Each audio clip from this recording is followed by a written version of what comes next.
Hi there, Craig Howarth here from Corby Tennis Centre with my son Jack. So this is the first in our series that we're going to call Let's Talk About. So today we are going to talk about some grips.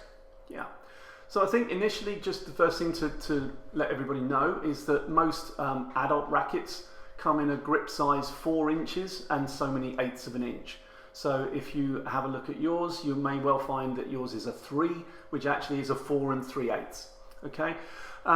They come in very different sizes and weights of rackets as well, but we're going to concentrate primarily on the grips today and what they can do for you. So the racket that Dad's holding here, if you can see it, this is going to be a grip size 5, so it's a pretty old school racket. Dad's about 6'3", he's got big hands, and the old school players, and I'm going to lump Dad in there with them. That's true. Will tend to play with a bigger grip. And I think, in my understanding, that's a little bit because there's a bit less wrist that's used in technique. If you watch the modern players compared to the old ones, modern players will have a lot more going on here at contact with the ball, and so you actually just need a bit more space for your hand in order to be more flexible with your wrist.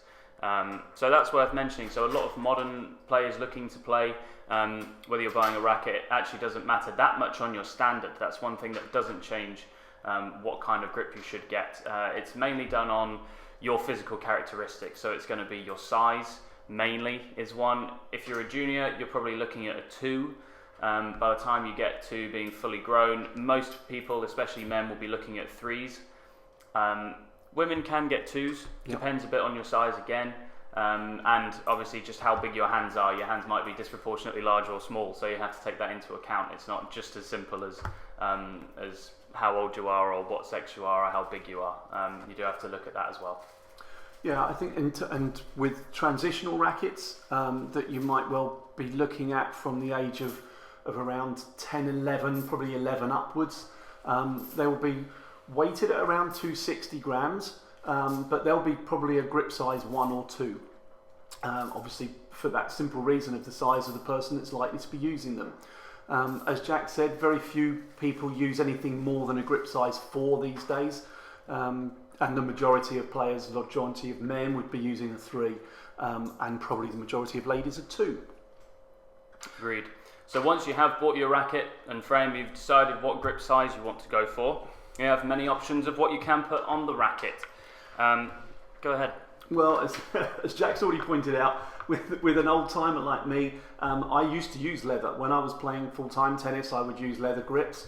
You very rarely see them now. They are still out there. You can still get hold of them if you particularly like that feel. But compared to the modern synthetics, they tend to be a little bit slippy. So what we would do is, if I wanted to still use this frame, which was a nice frame at the time, I would take this leather one off completely, and then we can get what's called a replacement grip. This is one of the head Hydrosorbs, which works. They're absolutely lovely grips to play with. So I would take the leather one off and then just replace it completely with this. There's another option, which Jack's going to tell you about. So if I wanted to use the racket I was using, like Dad said, but especially if I wanted the grip a tiny bit bigger, I could decide to put an overgrip on top. There is another reason. Overgrips tend to be cheaper.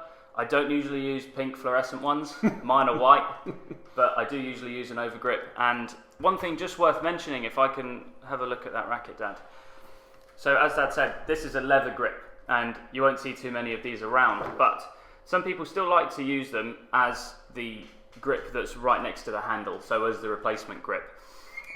Even when they're putting overgrips on top, and I fall into this bracket, and it's because for me the leather grips cling to the handle a little bit more, and they actually keep that angular shape a bit better. If you take all of this off and you look down it like this, the points are actually quite sharp, and I just like that feeling on my hand. Some people like them round, in which case you can go with a more cushioned grip. Some people even put 2 or 3 overgrips on top of each other, which really rounds out the feel to that grip, but that's not something I go for. No, I think that's something that's quite common that we see here at the tennis centre that people get wrong.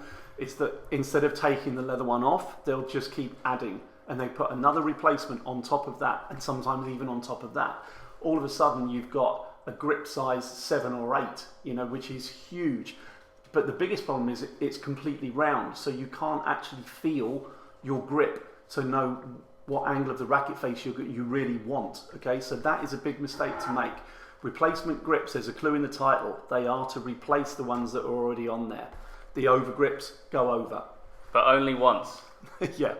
You don't usually put more than one overgrip on, and every time you get rid of an overgrip, so you take one off and you put one back on, it's just one and one. You don't want multiple grips on at the same time. So I would recommend, if you haven't gripped before, come in, get us to do it for you. We do it for free. It takes only a minute or two once you know how to do them. Try not to just go in there blind and think you can put a grip on, because it's probably more complicated than it seems.